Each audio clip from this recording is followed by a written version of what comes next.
Ok, pode iniciar. Obrigado. Pessoal, então, né, boa tarde, boa noite, bom dia, não sei que hora que vocês vão assistir essa aula, né? Nós vamos hoje para a terceira e última aula da disciplina de estratigrafia, né? Hoje a gente vai falar um pouquinho, né, sobre a ciclicidade sedimentar, os ciclos, né, que o nosso planeta faz ali, e algumas ferramentas essenciais para a gente entender como a gente tem os registros históricos nas rochas, né? Como é que isso daí nos ajudou aí para interpretar a questão de tempo geológico, para interpretar o ambiente, para interpretar como é que foi, né, a nossa evolução ali, a evolução do planeta, não somente do humano, né, mas de todos os animais, todos os vegetais que estiveram presentes no planeta, né, durante a nossa evolução.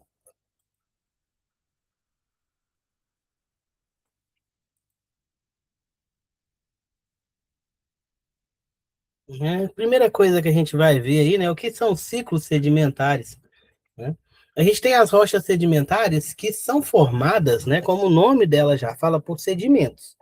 Sedimentos de outras rochas que foram depositando, né, em camadas, né, e depois aconteceu alguma coisa, né, alguma pressão, algo do tipo que veio e compactou esses sedimentos, fazendo com que eles se tornassem uma rocha, né? Esse processo aí a gente chama de litificação, que é o processo de tornar-se uma rocha, pegar esse sedimento, juntar tudo e tornar uma rocha, certo?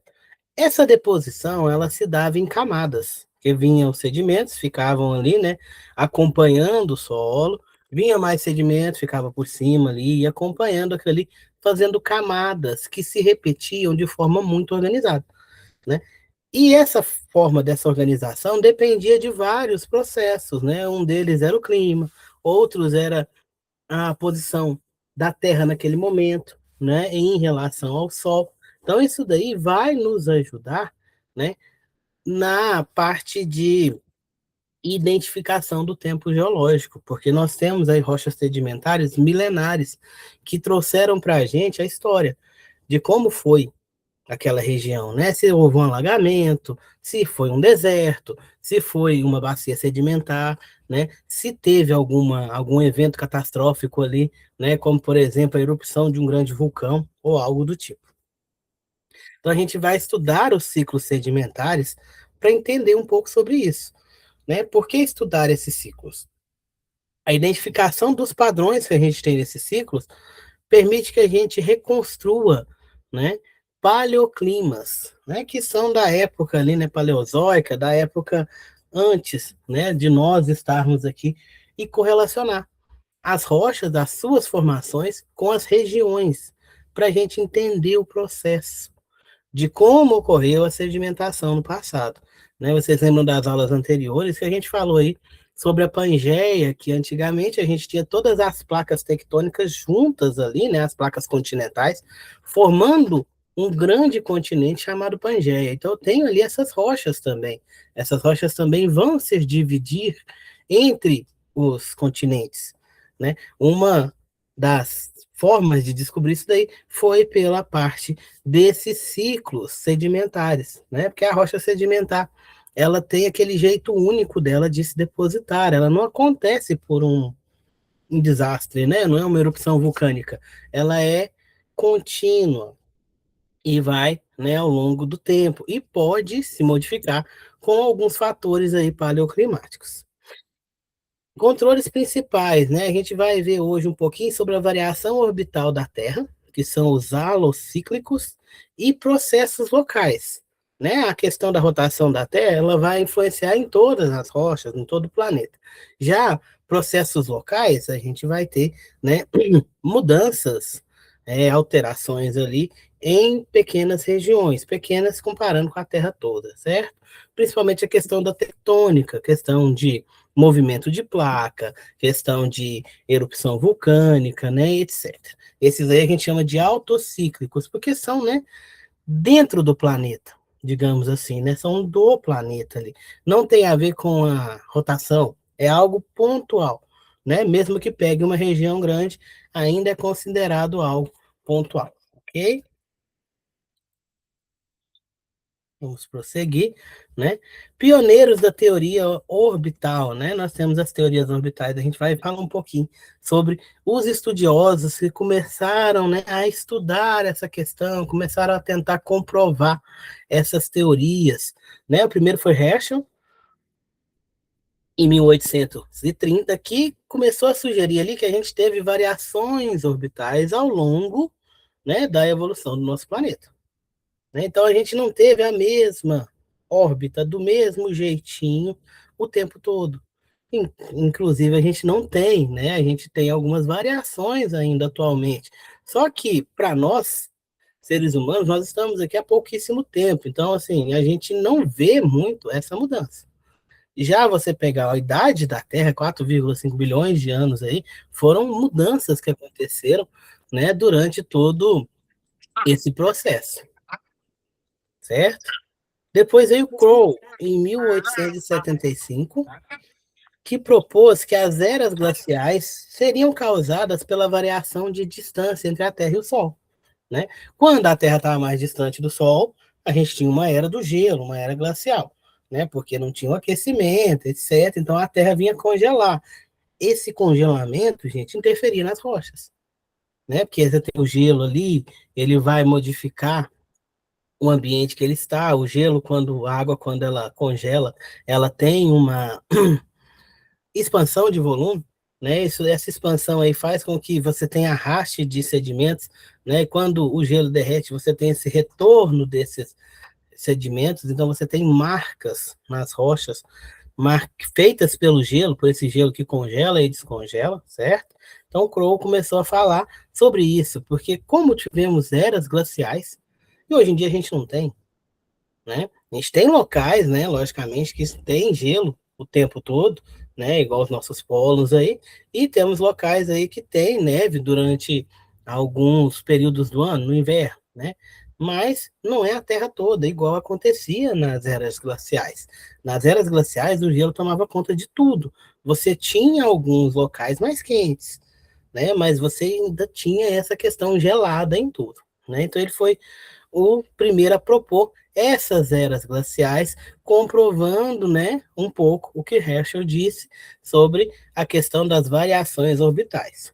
Depois tivemos Gilbert, em 1895, que começou a interpretar o controle orbital para os ciclos sedimentares. Ele começou a relacionar, né, essas variações orbitais do nosso planeta com os ciclos sedimentares, observando ali a alternância regular de dois tipos de rochas muito importantes, que são os carbonatos, que são rochas carbonatadas, né, que são formadas principalmente ali por evaporação, e os folheiros, né, que são rochas sedimentares também, né, que tem um pouquinho ali de matéria orgânica, né, principalmente nas montanhas rochosas ali no Colorado, nos Estados Unidos. Então ele começou a ligar, né, o ambiente de formação dessas rochas com a questão orbital da Terra. Depois, em 1941, tivemos Milankovitch, que realizou a primeira análise quantitativa da teoria de controle astronômico, associando variações climáticas aos ciclos orbitais. Ele começou a colocar número, né? Ele começou a quantificar quanto que isso alterou nas rochas, né? Como que isso daí foi visto nas rochas, e começou ali a casar, né? Essas alterações que a gente tinha nas rochas com, né? Os ciclos orbitais terrestres. Estão falando dele, né? Vamos ver um pouquinho sobre os ciclos de Milankovitch. Só um momento, gente. A minha câmera não está funcionando.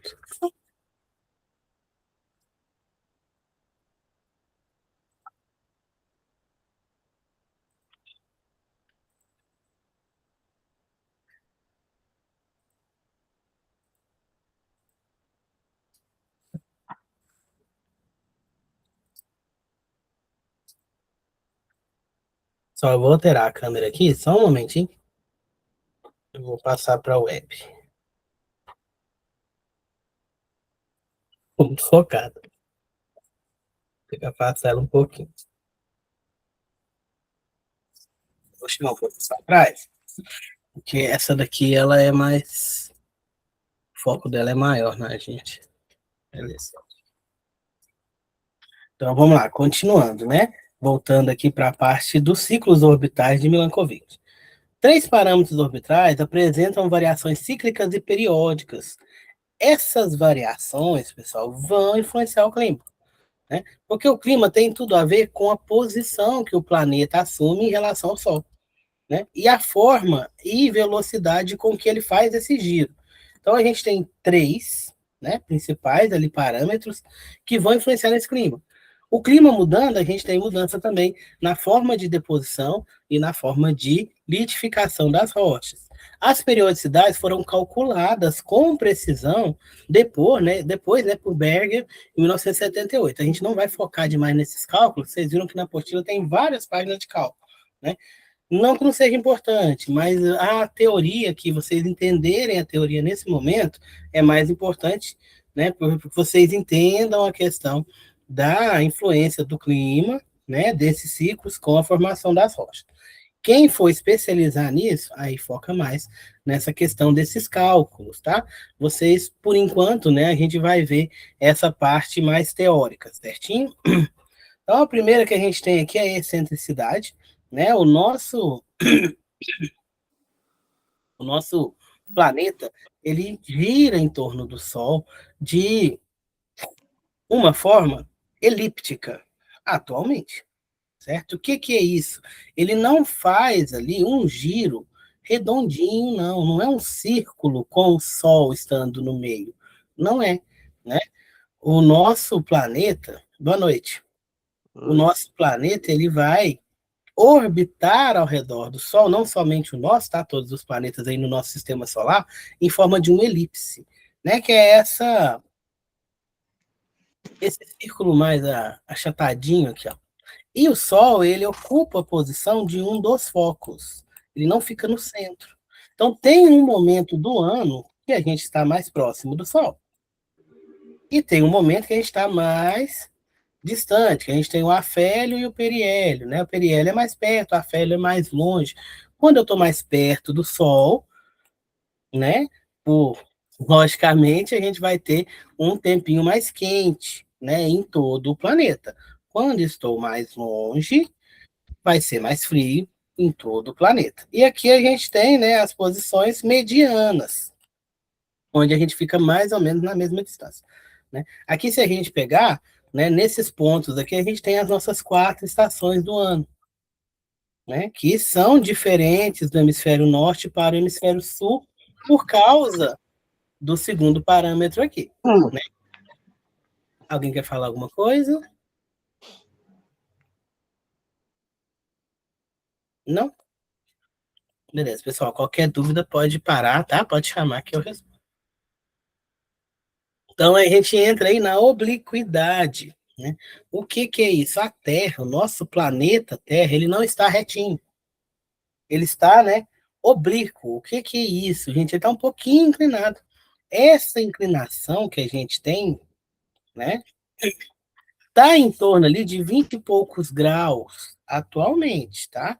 Porque não é fixo isso daqui, tá? A Terra está virando, né? Então ela está fazendo esse movimento aqui. Lembra que eu falei nas aulas passadas que a gente teve inversão de polo magnético? Algumas inversões de polos magnéticos durante, né, a evolução do nosso planeta. Então, esse polo magnético aqui, esse eixo da Terra que ele está movimentando, vai chegar uma hora que ele vai virar. Ele vai ficar horizontal, depois ele vai virar, né, ao contrário. Só que a gente não vai estar aqui. Vai demorar muito tempo aí, né? Acredito que não vai ter seres humanos nessa época, né? Vai ter outras espécies aqui se o nosso planeta aguentar até lá, se a gente não acabar com ele antes, né? Então a gente tem essa obliquidade, que é essa inclinação. Essa inclinação, ela nos dá essa questão das estações do ano também, né? Porque se a Terra não fosse inclinadinha assim, eu receberia Sol somente no meio da Terra, enquanto as partes polares não receberiam Sol tempo nenhum, né? Hora nenhuma. Então, aqui no meio seria um desertão hiper quente, não teria como ninguém morar aqui, e para cima e para baixo aqui seria um hiper gelado. Então, essa inclinação, ela dá essa variação durante o ano para a gente, né? Que é a diferença de clima não, perdão, de estação no hemisfério norte e no hemisfério sul. Né? Vocês já viram que tudo de Natal que vem lá dos Estados Unidos, né, é gelo, é neve. E aqui no Natal a gente está no meio do verão, um calorão danado, porque é o contrário. Tá? Enquanto no hemisfério norte é inverno, no hemisfério sul é verão. Então, no Natal, enquanto o pessoal lá dos Estados Unidos está na neve, a gente está na praia aqui no Brasil. E a gente está no hemisfério sul, por causa dessa obliquidade da Terra, por causa dessa inclinação que ela tem. Se a gente pegar aqui o Sol, ó, nesse momento aqui, ele vai estar pegando mais o hemisfério sul, né? Aqui o Brasil, aqui, ó, na imagem. Então, nesse momento aqui, ó, pegando o Sol, é verão no hemisfério sul, e inverno no hemisfério norte, que é a época ali de dezembro, né? 21 de dezembro, quando a gente tem o início do verão. Quando a Terra faz esse giro aqui, vem para o outro lado, aí isso inverte. Eu vou ter mais sol no hemisfério norte e menos no hemisfério sul. Então, aqui no hemisfério norte vai ser verão, né? E aqui no hemisfério sul vai ser inverno, que é o que o pessoal lá dos Estados Unidos chamam de, na época das férias, férias de verão, né, que é o meio do ano ali, julho, né, onde a gente está hoje, né, a gente está no inverno aqui no nosso hemisfério, né, começou dia 20, 21 ou 22, eu não lembro direitinho, de junho, o inverno, para nós, para eles começou o verão, né, então as nossas férias são no frio, as férias deles são férias de verão, né, eles estão no calor, ok?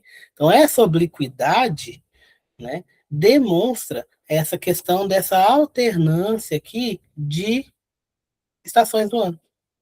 Né? Enquanto no hemisfério norte é verão, no hemisfério sul é inverno. Se não fosse assim, nós não teremos isso. Só teria que no meio, onde a gente está, né, um deserto, e nos polos, né, uma coisa gelada ali, que não teria como ninguém morar. Né? Hoje em dia, a gente, logicamente, a gente tem, né, gelo nos polos, porque é um local que recebe menos sol, né? Menos raios solares ali, devido a essa inclinação da Terra. E já deve ter ouvido falar também que, né, nos polos aí, uma noite dura 6 meses.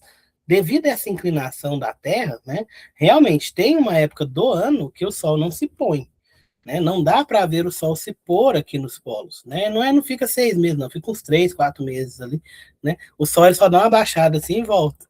Por causa dessa obliquidade também. Isso daí tudo foi comprovado, né, depois. Né? Isso daqui começaram as teorias ali por, né, observação, hoje em dia, né, é comprovado todas essas questões, né, que foram observadas aí pelos nossos estudiosos, né, dos ciclos que o nosso planeta tinha. Então, um momento.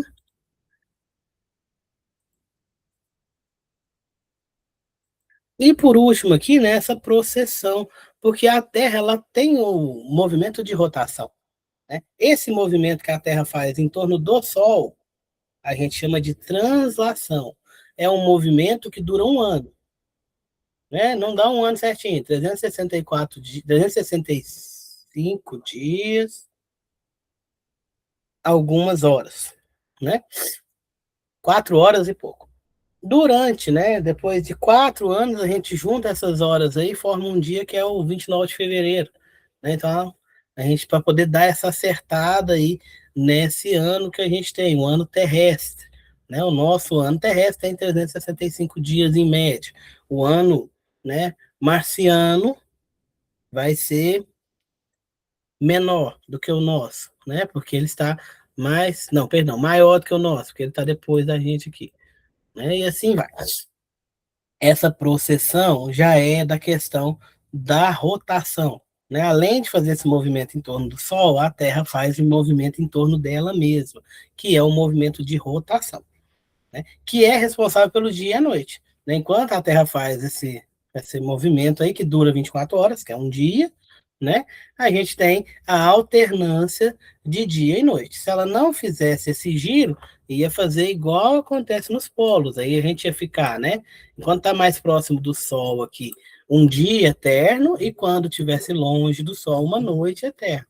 Então a gente tem esses movimentos, né, que mostram para a gente esses ciclos. Esses movimentos atualmente a gente considera como contínuos, né, como padrões. Mas nos 4,5 bilhões de anos que o nosso planeta teve, ele teve alterações nesses movimentos, que é o que Milankovitch ali tentou provar, né, com suas teorias ali, dessa alternância, nessas variações cíclicas que influenciaram e muito no nosso clima terrestre e foi comprovado pelas rochas sedimentares. Então, vamos lá, vamos falar um pouquinho sobre excentricidade. Né? O que é isso, gente? Excentricidade mede o grau de elipticidade da órbita da Terra ao redor do Sol. Né? O que é isso, gente? Né? Tem a ver com o desenho da nossa órbita, tá? Então, mede o grau que a gente tem da nossa órbita parecer com uma elipse, tá? Varia entre quase zero, se a nossa órbita fosse completamente circular, e 0,06, levemente elíptica, né? Então, a gente tem um período médio aí em que a gente tem essa alteração, tá? O período médio de um ciclo completo é de mais ou menos 100 mil anos, né? Então, assim, a gente não viu. Para nós, isso é constante, porque a gente não vai ver, a gente não vai ficar aqui 100 mil anos para ver essa variação. Mas em 100 mil anos, perdão, a gente tem essa mudança na órbita terrestre, ok? Variações de baixa frequência ocorrem em mais ou menos 400 mil anos, 1.300 mil anos, vezes mil, né? No caso, seria 1.300.000 anos, e 2 milhões de anos. Né? Que a gente tem essas variações que a gente consegue ver. Como é que funciona? Né? Quando a órbita é mais elíptica, mais perto de uma elipse, né, aquela achatadinha, a distância, a diferença entre a distância mínima e máxima da Terra e do Sol é maior, tendo, né, uma grande diferença climática. Na questão ali de quando a Terra está mais próxima, então a gente vai ter um clima bem mais quente em todo o planeta, e quando ela está mais longe, um clima bem mais frio em todo o planeta. Qual que é o impacto disso daí? Né? A gente tem uma amplitude de variações de insolação. Né? E isso daí reflete nas rochas. Lembra que a gente falou do carbonato ali anteriormente? Que é uma rocha que é formada mais por evaporação. Então você tem ali um período de grande seca, onde eu vou ter mais evaporação, que vai formar mais rochas dessa categoria, né? Rochas carbonatadas. Então, tive pouca chuva, mais seca, ou seja, a Terra estava mais próxima do Sol naquele momento. Porque isso não evapora do dia para a noite, gente. Demora um tempo. Então, se eu tenho grandes formações rochosas carbonatadas, significa que foi um longo período de seca ou de clima muito quente, para que evaporasse a água e ficasse esses carbonatos e formasse ali a nossa rocha, ok? Então, essa questão da excentricidade, né, mostra para a gente isso daí. Então, nossa órbita não foi sempre o que a gente tem hoje, né? E continua mudando, né? Você deve ter ouvido teorias aí que a Terra está se afastando do Sol, né? Não é somente uma teoria, é verdade, só que, né, vai demorar muito tempo para que a gente veja algo se a gente chegar a ver. Né, que vem aí dessa teoria da excentricidade, porque vai alargando a órbita terrestre, ela vai se aproximando mais de um círculo com o tempo, né, que vai variando ali de acordo, né, com várias questões aí que a gente não vai adentrar, porque aí já é astronomia, tá, gente? Tá tranquilo até aqui?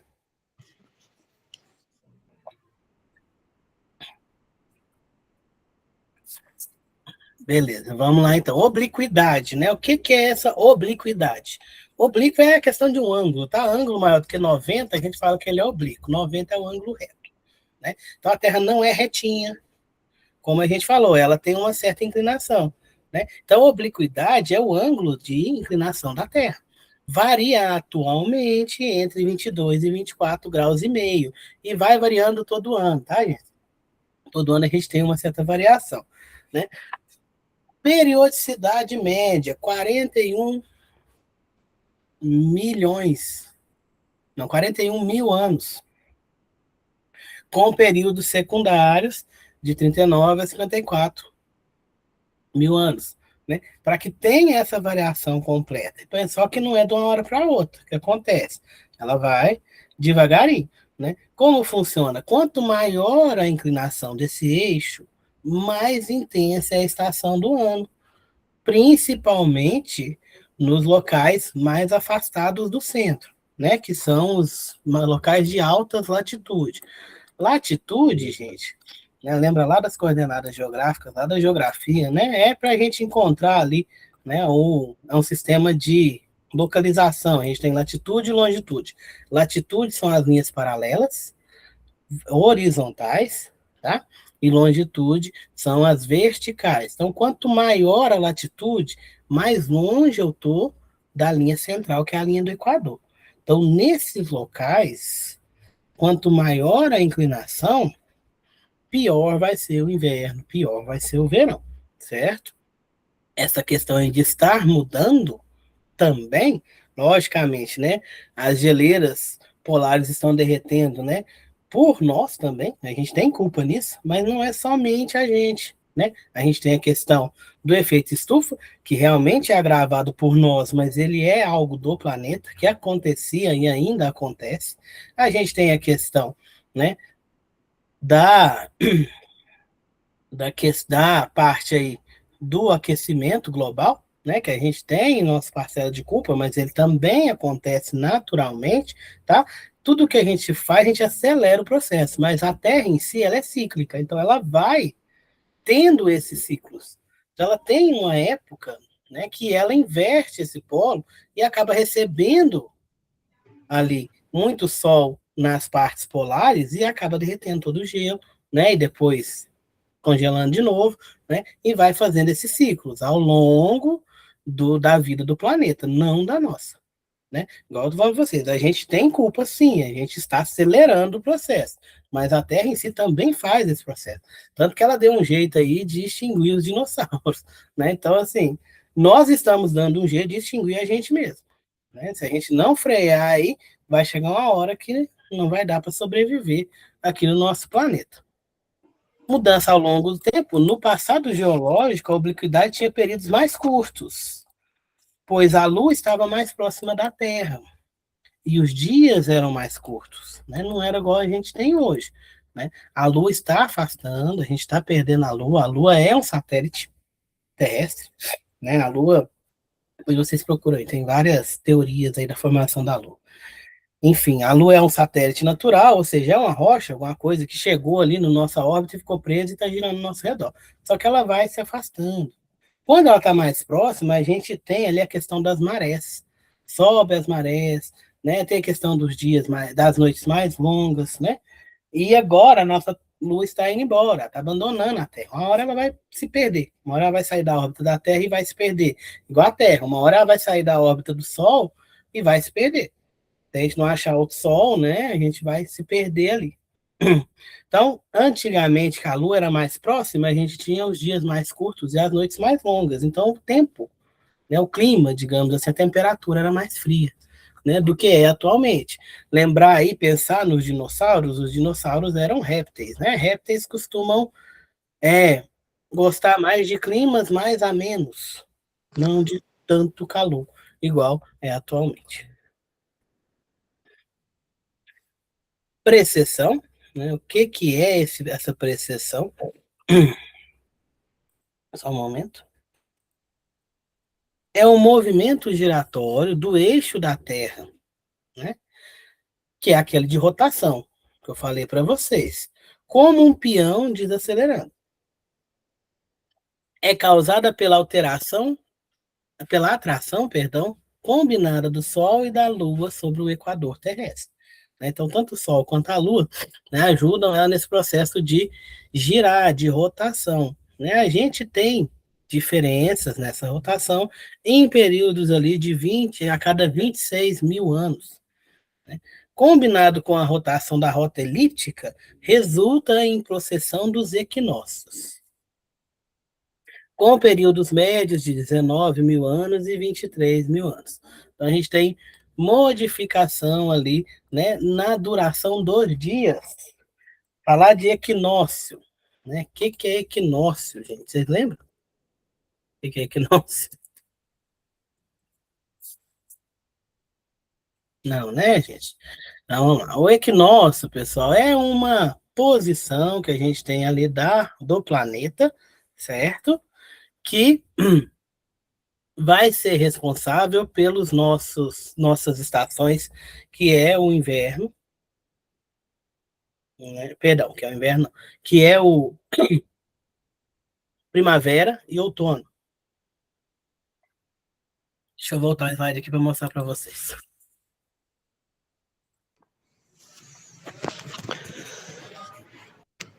Aqui, voltando aqui, ó. A gente tem, lembra que eu falei que tem 4 posições principais aqui, que são responsáveis pelas estações? Então, aqui nessas que a gente está mais próximo, aqui e aqui, a gente tem os equinócios, que a gente fala, né, que a gente chama, que são momentos que o planeta está mais próximo do Sol, né, não tão próximo, está uma distância mediana, né? E aqui nos cantos a gente tem os solstícios, que é o de verão e inverno, que é o momento que ele está bem mais próximo ou bem mais distante, né? Essa questão da precessão, dessa rotação, né, vai mudar a duração dos dias, né? Porque teoricamente aqui, ó, a gente tem dias e noites iguais, né? A rotação da Terra é uma rotação contínua, numa velocidade contínua, onde eu tenho 12 horas com o Sol, né? E 12 horas com a Lua. Que é quando a gente está nesses dois locais. Enquanto no inverno e no verão, que onde a gente está nesse local e nesse local, nós temos dias ou noites mais longas. No inverno, nós temos noites mais longas e dias mais curtos. Hoje, por exemplo, elas eram umas 6h30, o sol já tinha se posto, porque a gente está no inverno. No inverno, teremos noites mais longas, né? Ou seja, períodos sem sol mais longos. Já no verão, a gente tem até o horário de verão lá, né? Que vai e volta ali, né, para aproveitar isso daí, porque o sol a gente vê ele se pôr mais tarde, né, que é quando a gente está aqui nessas. O que isso tem a ver com rocha? O calor. Quando eu tenho mais sol, né, eu vou ter mais calor. Esse calor, né, a Terra guarda ele durante a noite, mas ele vai dissipando. Se eu tenho 12 horas, 14 horas de sol, eu vou ter mais calor ali para a Terra dissipar. Então, eu vou ter mais evaporação. Enquanto no inverno, onde eu tenho a noite mais longa, eu vou ter menos evaporação. Então, isso daí vai dar diferença nas nossas rochas, principalmente nas rochas sedimentares. Né? Essa precessão, ela é essa variação nessa velocidade que a Terra faz, né? Essa rotação ali, que divide o dia da noite. Tá aqui para precessão. Opa. Impacto climático, né? Causa variação regular na distribuição de insolação ao longo da Terra, afetando especialmente os contrastes entre inverno e verão, né? Que é o dia mais longo no verão ou a noite mais longa no inverno. Atenção, esse impacto tende a ser atenuado quando a órbita da Terra está mais próxima de uma esfera. Esfera não, quando é um círculo, perdão, quando a gente tem baixa excentricidade, né? Mais próxima de uma elipse, perdão. Voltando ali. Então, a gente tem esse impacto, né, atenuado quando a nossa órbita possui uma baixa excentricidade. Mudanças dos climas ao longo do tempo geológico. A gente tem um um gráficozinho aqui. Só um momento. Perdão. A distância entre o Sol e a Lua e a duração do dia já foram diferentes no passado, né? Ainda está se modificando. Só que, né, o que é a nossa existência aqui em 4,5 bilhões de anos? O que acarretava em períodos mais curtos para ciclos de obliquidade e precessão, né? Então, tivemos modificações, né? Aqui a gente tem o período em 1.000 anos, né? K é 1.000, né? Então 1.000 anos. E aqui a gente tem milhões de anos antes do presente. Então aqui é o período, a variação que eu tenho, se a gente pegar aqui a obliquidade, ela começa aqui um pouquinho acima do 30 e vai até um pouco acima do 40. Né? 40 é o quê? O que é a obliquidade? A obliquidade é o ângulo que a gente tem ali, certo? Então, a gente tem essa alteração. Quanto tempo que demorou para alterar isso daqui tudo? Ó, 400 milhões de anos atrás até hoje, chegar no hoje. Né? Precessão longa, né? Quando a gente tem uma variação na rotação da Terra longa ali, né? A gente vai ter variações entre um pouco abaixo de 20 e acima de 20. E aqui precessão curta, né? Bem baixinho aqui, um pouco 5, digamos assim, e mais próxima de 20. Então isso daqui, gente, alterou a formação rochosa. Né? A gente não tem mais dinossauro para contar a história para a gente. Né? Então, quem conta a história são as rochas. Né? Que, né, foram casados ali os fatores, né, as rochas que a gente tem, a época de formação dessas rochas, com os períodos que foram calculados, que foram esquematizados ali pelo pessoal da astronomia. Então, junta a astronomia com a geologia, né? E a gente consegue uma comprovar a outra, certo?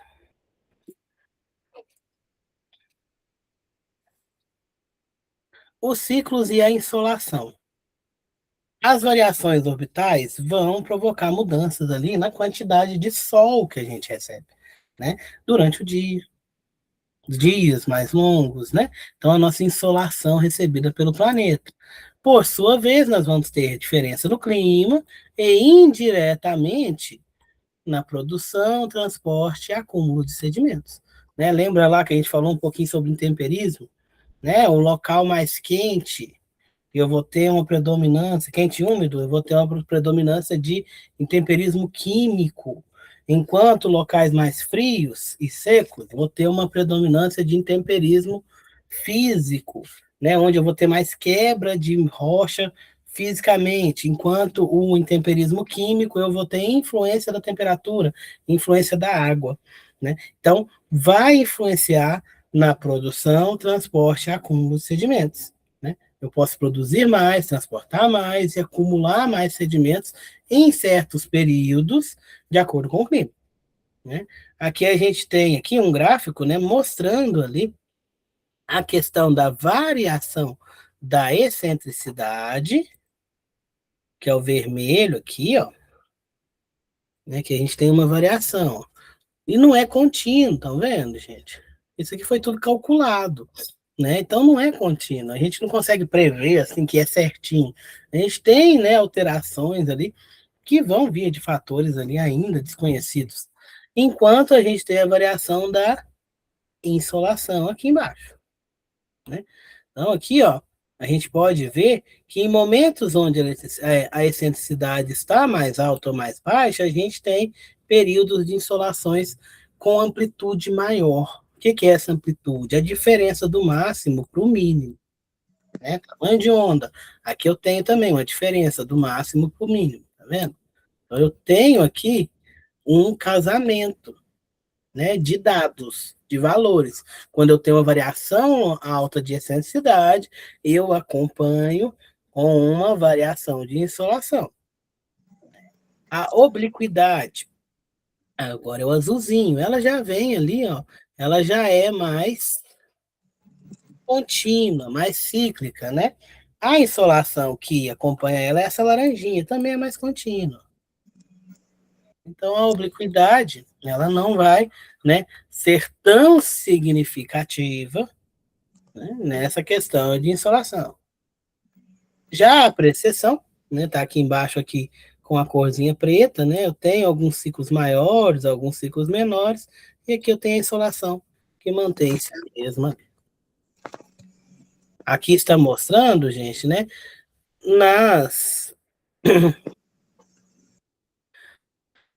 em três latitudes aqui, onde a gente tem, né, hemisfério norte, e cortou aqui o hemisfério sul. Não, aqui está só no hemisfério norte. Né, como é que foram essas alterações e a questão da insolação no hemisfério norte.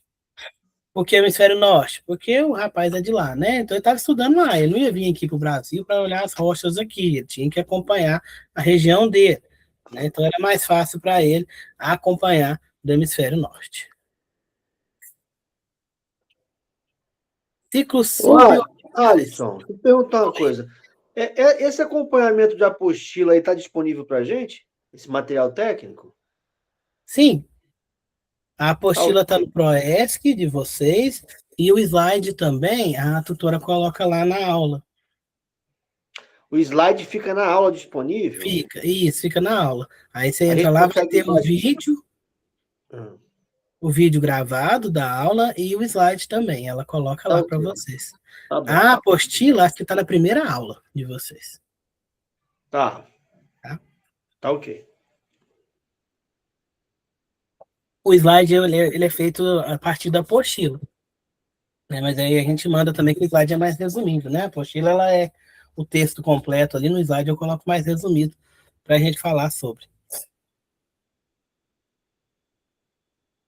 Certo? Então vamos lá, pessoal. Agora os ciclos suborbitais.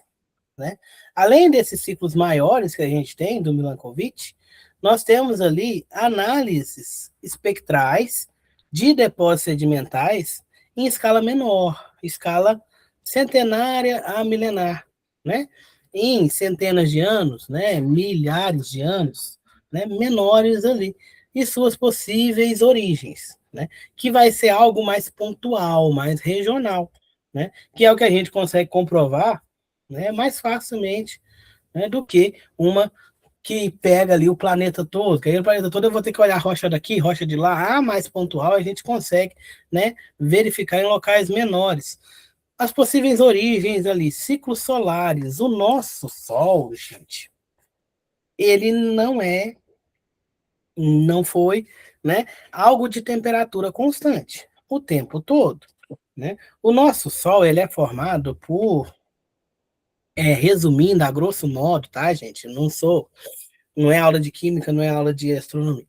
Né? Ele é formado por pequenas explosões ali que a gente tem de átomos que são, né, radioativos, que estão em decaimento, e tem toda ali uma energia nuclear, que a gente chama nuclear, né, no Sol.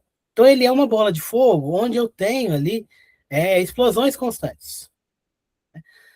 Em certos períodos, o Sol está mais quente. Essas explosões acontecem com mais velocidade, com mais volume. Então, o Sol ele tem esses períodos de aquecimento e períodos também de resfriamento. Logicamente que o resfriamento do Sol é muito baixo, né, em comparação com o restante, mas ele tem épocas que ele está mais quente.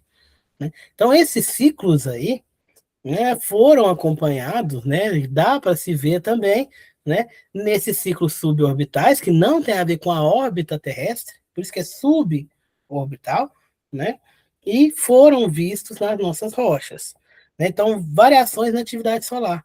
Né? O Sol, ele teve épocas que estava mais quente, tem épocas que ele estava mais frio, onde a gente consegue ver nas manchas solares, né? Com dezenas e centenas de anos de duração. Atualmente, parece, né? A gente verifica e a gente vê que o Sol está mais quente, ou seja, ele está tendo, né, mais explosões ali dentro dele, né, gerando mais calor. Só que a gente está numa distância boa aqui, não está acabando com a gente ainda. Né? Mas se ele começar a esquentar muito, né, vai ficar inviável a nossa vida aqui no planeta. Né? Ao mesmo tempo que vocês já devem ter visto teorias aí que falam que o Sol está morrendo. E ele está. Só que vai demorar muito tempo para o nosso Sol morrer, porque como ele é formado por esse decaimento radioativo, essas pequenas explosões, pequenas assim, né? Grandes explosões, né? Uma hora vai acabar. Uma hora ele vai se apagar mesmo. Só que vai demorar, né? Milhares e milhares de anos aí. Então a gente tem esses ciclos solares que influenciaram também. Aí tem as geleiras, tem o derretimento das geleiras, tem a questão da sedimentação, etc. Temos ciclos harmônicos de precessão, sinais harmônicos derivados da precessão e não linearidade de resposta ao controle orbital. Tem aquelas ondas que a gente viu no gráfico ali. Né? Um movimento harmônico é um movimento onde eu tenho, né, uma certa continuidade, repetição, né? E não harmônico é quando eu tenho ali mudanças maiores, né? Onde eu tenho ali muito aqueles gráficos sem nenhuma repetição, sem nenhum ciclo. E a gente tem os M-precessão, que é a passagem bianual do Sol pela zona intertropical, introduzindo um sinal de meia precessão. Né? Então a gente tem ali, né, a passagem do Sol pela zona intertropical. Né? Você vai ver esse Sol vai estar mais presente em certos períodos, né, onde a gente vai ver nessa zona intertropical, que é esse espaço que a gente tem ali próximo do Equador. Né? Intertropical é entre os trópicos, trópico de Câncer, trópico de Capricórnio, que pega ali o centro da Terra, né, o meio da Terra, né, mais próximo à linha do Equador.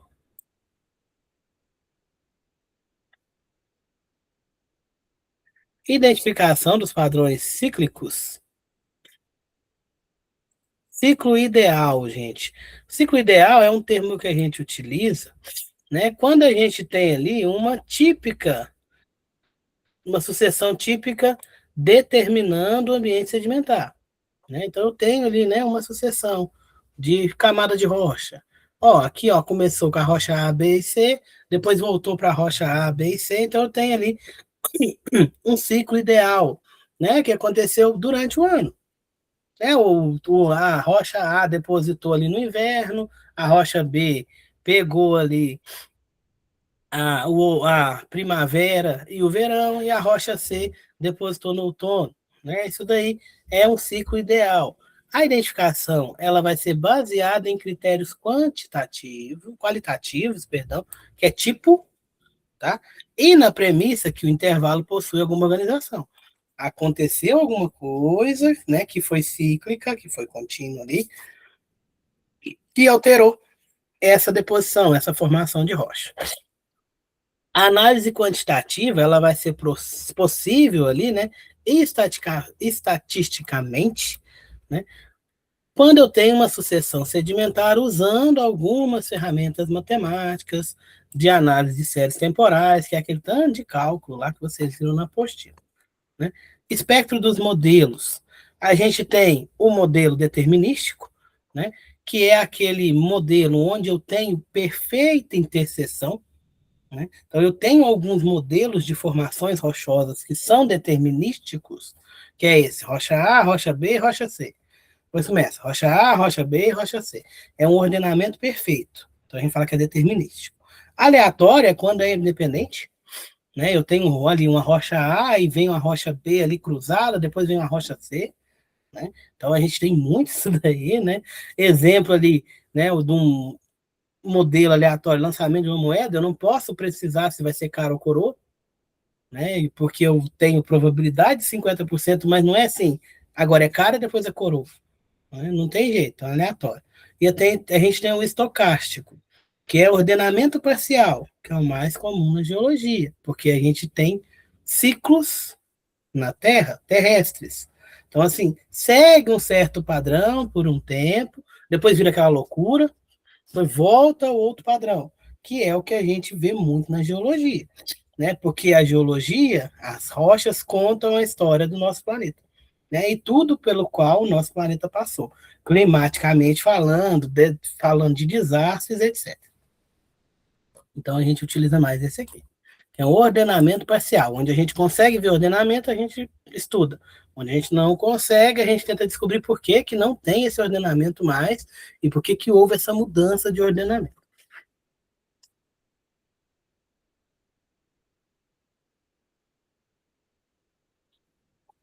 Vou beber uma água aqui. Vocês nunca pensaram que ia haver matemática em geologia, né? Ainda mais essas matemáticas bravas aí.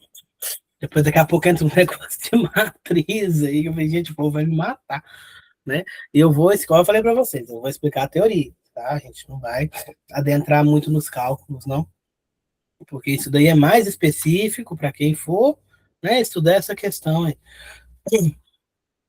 Vamos lá, a cadeia de Markov.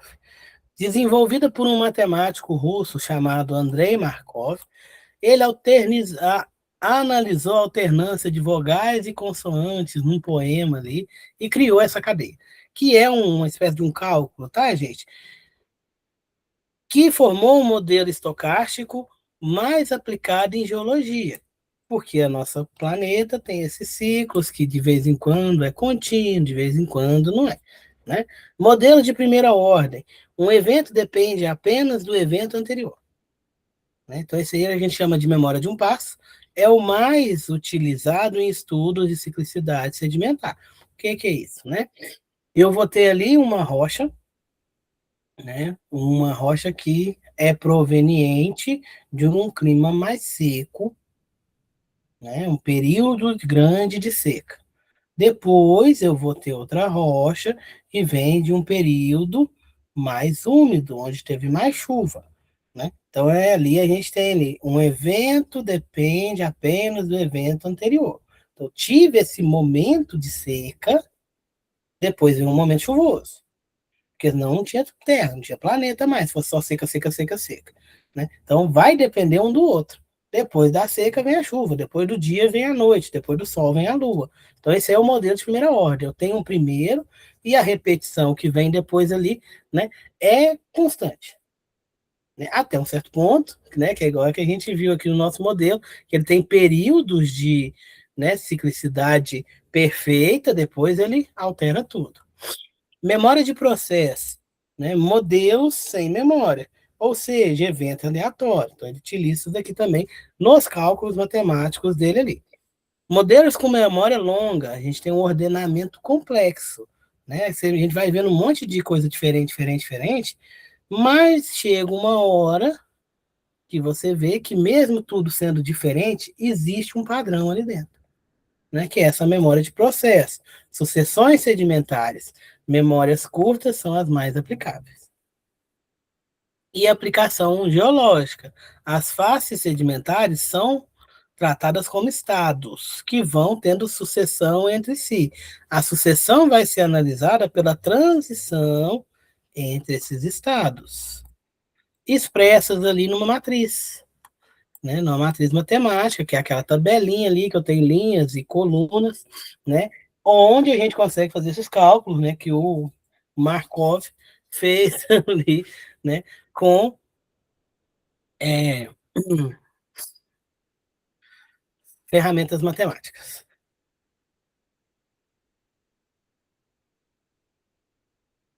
Existem ali dois modelos, né, para fazer essa amostragem ali de transições. Né? O método 1, a gente tem a amostragem regular, onde o intervalo é amostrado em pontos igualmente espaçados desde a base.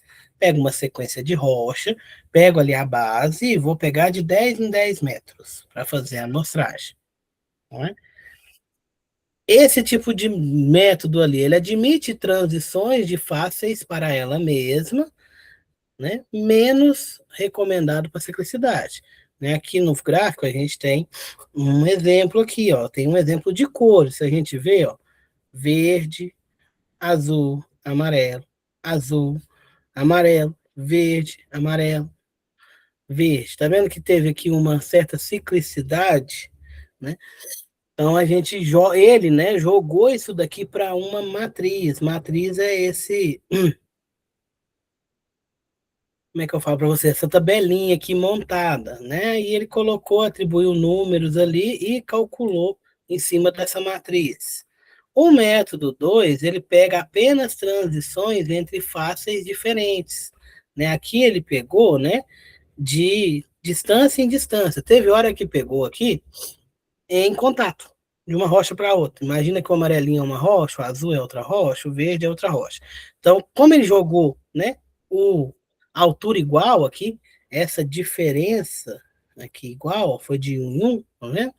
Né, de meio em meio, no caso. Então, teve hora que ele pegou transição, teve uma hora que ele pegou, né, a rocha completa, aqui o amarelinho no 1, né? Então, esse daqui a gente tem essa amostragem regular.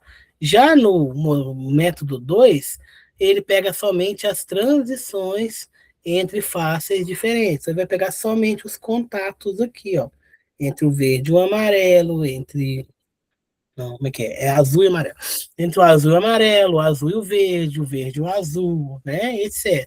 E joga aqui para uma matriz para poder calcular.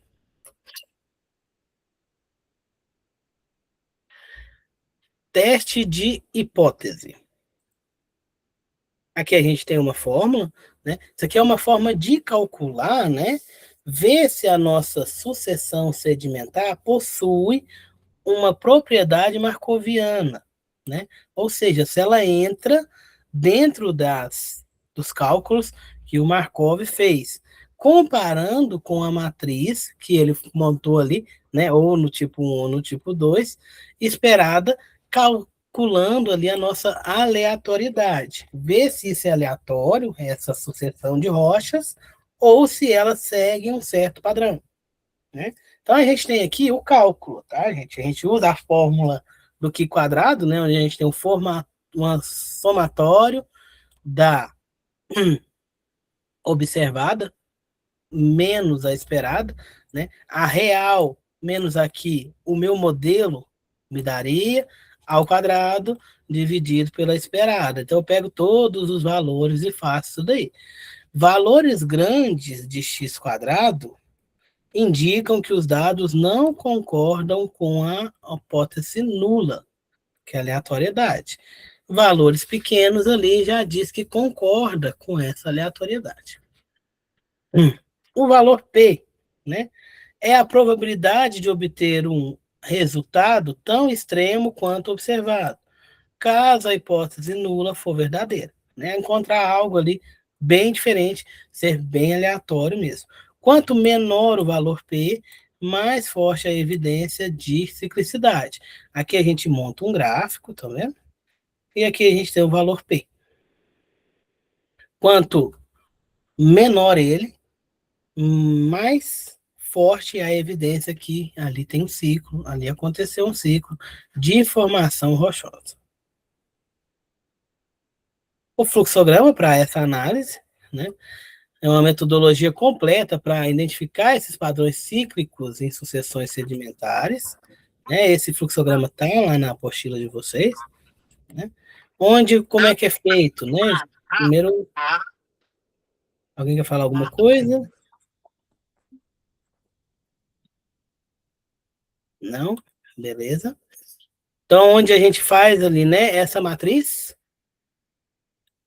dessa matriz, a gente verifica, né, essa propriedade marcoviana, fazendo o teste ali de hipótese, né? Aqui eu tenho os dados medidos, aqui eu tenho os dados esperados, né? Faço o cálculo ali, fazendo a matriz de probabilidade de transições, né? Depois eu caio aqui no nosso diagrama de relação de faces, onde eu pego aqui o meu P, que é a probabilidade das transições, menos o real, né? Que é aquele cálculo que a gente viu ali anteriormente do x quadrado, onde eu pego o provável, que é o esperado, né? Menos o real, o que a gente viu ali.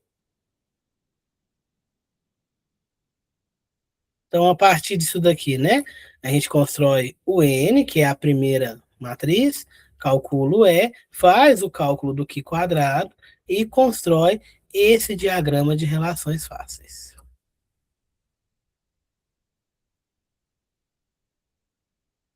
Agora vamos falar um pouquinho sobre a alcalinidade, né?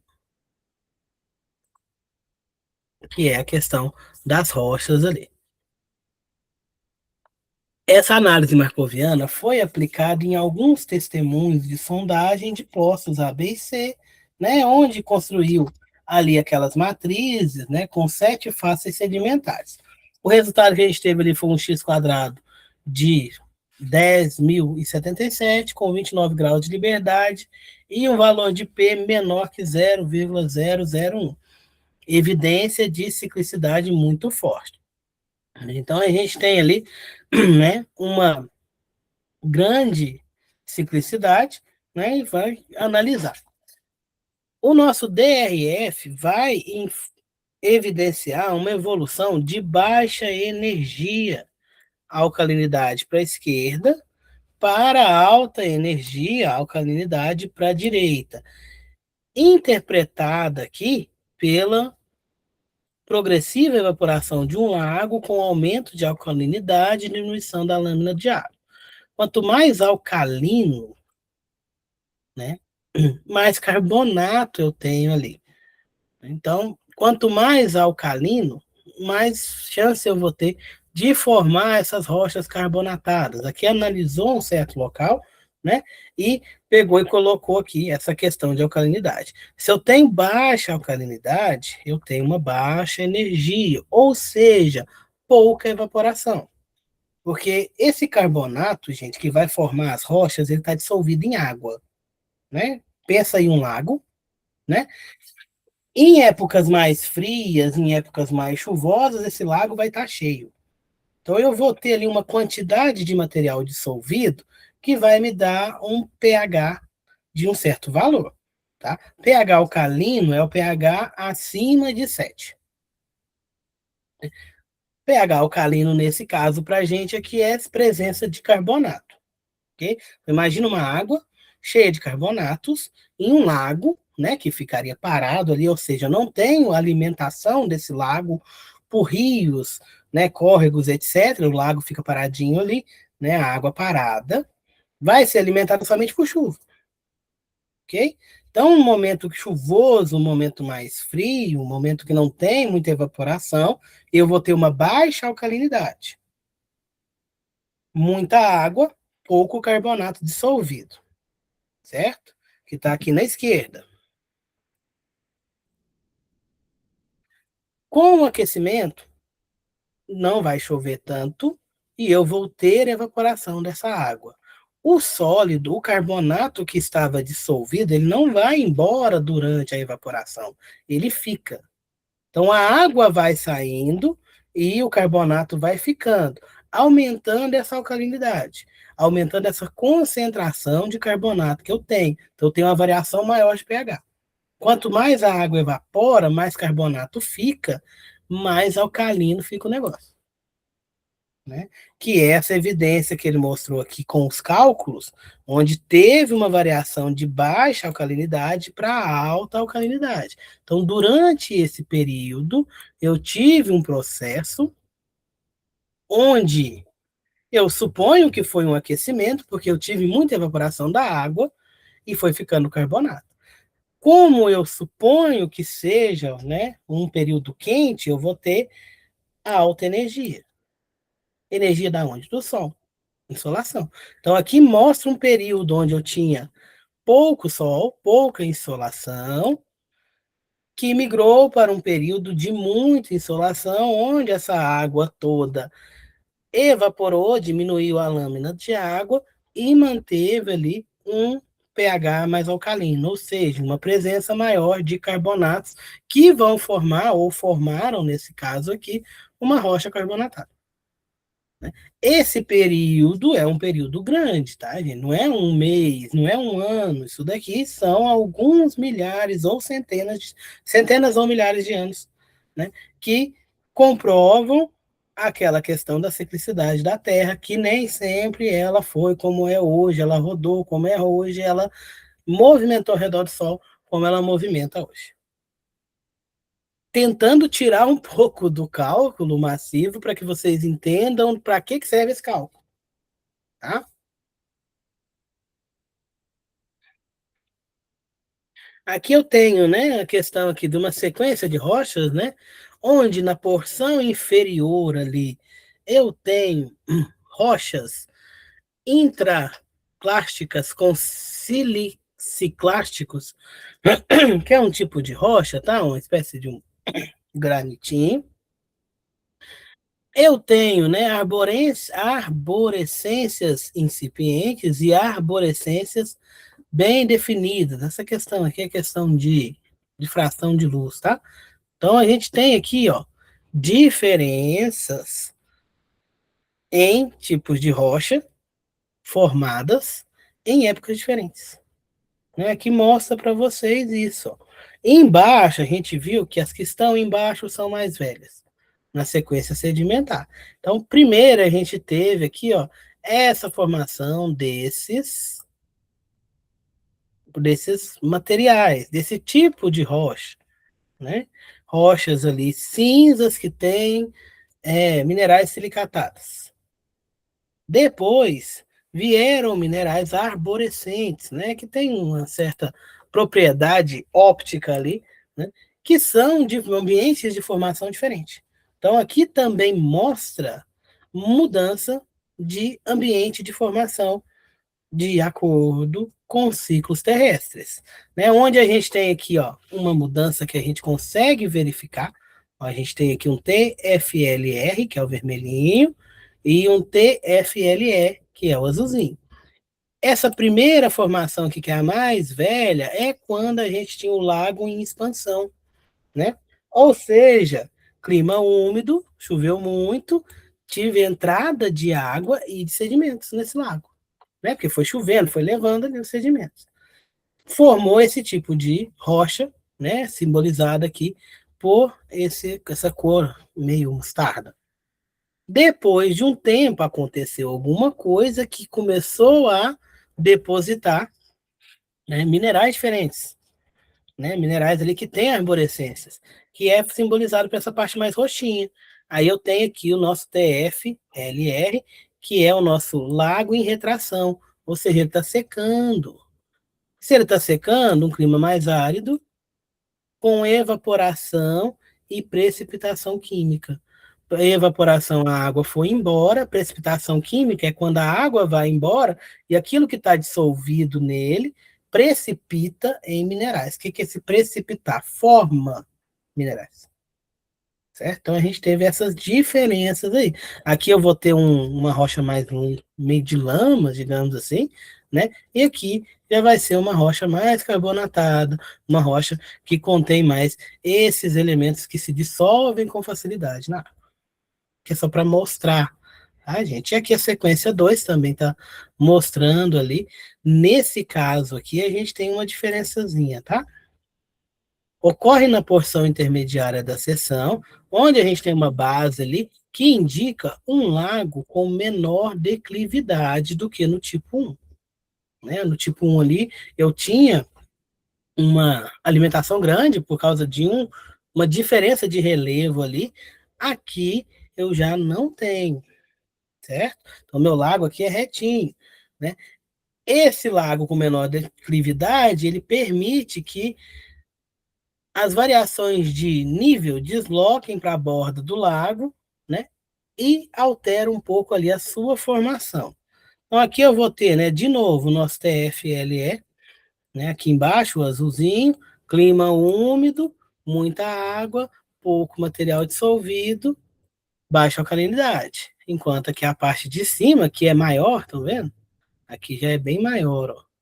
E eu vou ter clima árido, com alta alcalinidade, sinal de uma precipitação química intensa. Então, aqui eu tenho dois ambientes de formação diferentes, né, que puderam ser comprovando, perdão, né, a questão da diferença climática nesses lagos ali, né, através dessa análise de alcalinidade, de tipo de rocha, de sedimento que foi litificado ali, formando rochas sedimentares diferentes.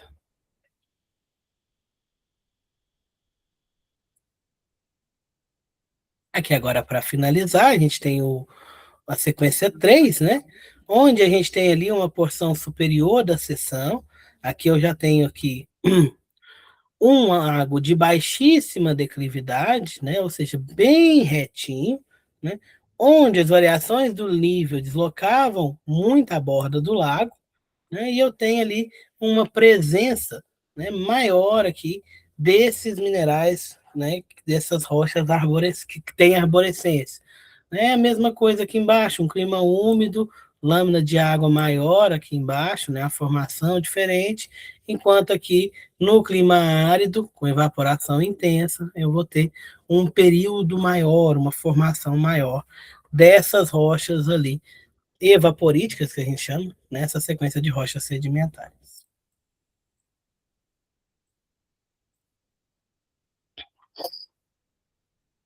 E para finalizar, né, pessoal, lembrando o que a gente viu hoje, a gente viu um pouquinho sobre os ciclos de Milankovitch,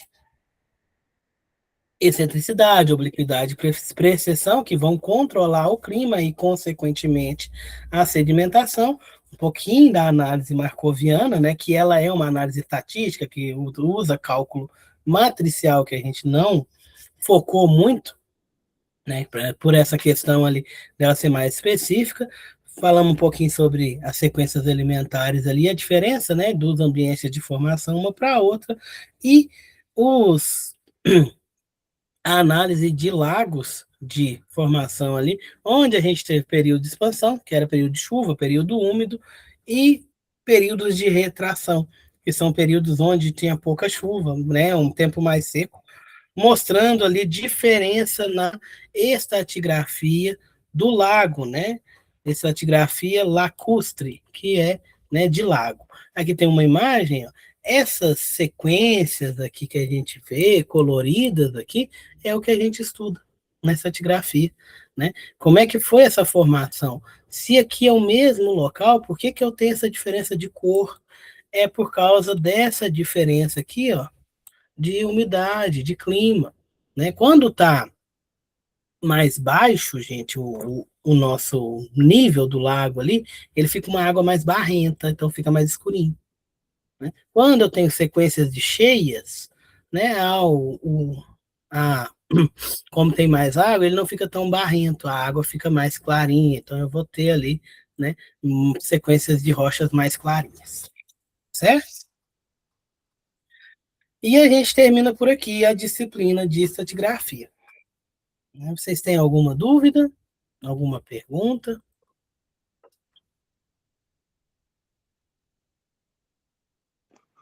Ô, Alisson, Sim, vai terminar o módulo da estratigrafia, né? sim. Termina agora no final do mês o módulo de vocês. Essa daqui é a última aula. Sim, aula 3. Então, resumindo, o que a gente quase conseguiu, ver se eu consegui entender no básico da disciplina, é o processo Formação. natural de formação, Isso. né, Principalmente as rochas sedimentares. das rochas, dos minérios, à medida que eles recebem influência, né, natural, né, Isso, natural ou alguma artificial também, né? E aí, com base nisso, desenvolveu-se o estudo para poder saber o tempo, que é o que a gente consumou hoje na aula, né? Saber o isso. tempo, espaço, né? Ambiente Qual de é o formação. ambiente, grau de viscosidade, densidade, né? Isso. Basicamente, a aula ela define isso aí, essa disciplina, né? Essa disciplina é a questão dessa formação mesmo, principalmente das rochas sedimentares. Certo, Certinho? certo. Qualquer dúvida pode encaminhar para a tutora, que ela encaminha para mim, tá? Certo. Tentem fazer lá os exercícios são de acordo com a apostila, né? E a prova deve ser no final do mês, porque o módulo de vocês acaba agora no final do mês, né? Na apostila, eu andei fazendo os exercícios quase que completo de todas as disciplinas, mas ela, como tipo de apoio, no grau de definição dela, ela cria dificuldade, a gente não encontra com facilidade. Entendi. Na apostila, não. A gente No tem slide é dificuldade. mais resumido, né? Coisas vão estar no slide, por isso que por não ter tanto domínio do conteúdo, a gente busca o apoio e fica um pouco perdido. Eu fiquei. Fiz, É. mas eu fiquei, né? Aí você pode É, encaminhar nesse caso. Aí quando você tiver qualquer dúvida, pode estar encaminhando. certo. Não fica com dúvida não, porque senão vai acumulando as dúvidas. Dúvida que eu digo para responder a técnica da atividade, né? Sim, sim. Mas aí, Aí, quando é assim, você pode entrar na atividade, né? Ela, se você não enviar, você pode voltar nela. Ela não é só você entrar uma vez. A partir do momento que você envia, aí já não tem jeito mais. Aí você pode entrar, dar uma verificada, anotar ali, ver o que você tem dúvida e passar para a gente. certo. Qualquer disciplina, não só das minhas, tá? Qualquer disciplina. Ela está te auxiliando durante, né, o estudo, para que você não leve as dúvidas lá para o final. Certo. Certinho? E qualquer dúvida é só mandar mesmo, só me mandar. Que eu mando que eu Tá bom. respondo para vocês. Bom, então, vamos ver. Hoje a gente fecha por aqui, né? Módulo que vem, se Deus quiser, a gente vai estar junto, né? A Certo. gente vai ver mais disciplinas aí. Nesse módulo, eu acho que agora eu encerro com vocês, que a gente já teve a aula 3 de geologia, né? E essa de estratigrafia. Mas aí, módulo que vem, a gente se vê. Ainda tem mineralogia. Eu tô com 3 disciplinas com vocês, ainda tem mineralogia. Certo. Pra gente conversar ainda. Eu acho que é semana que vem. Tá certo. Então Então, tá bom. obrigado. Obrigado, hein? Boa noite, Boa noite. até a próxima aula. Tá ok. Até mais. Até mais. Tchau.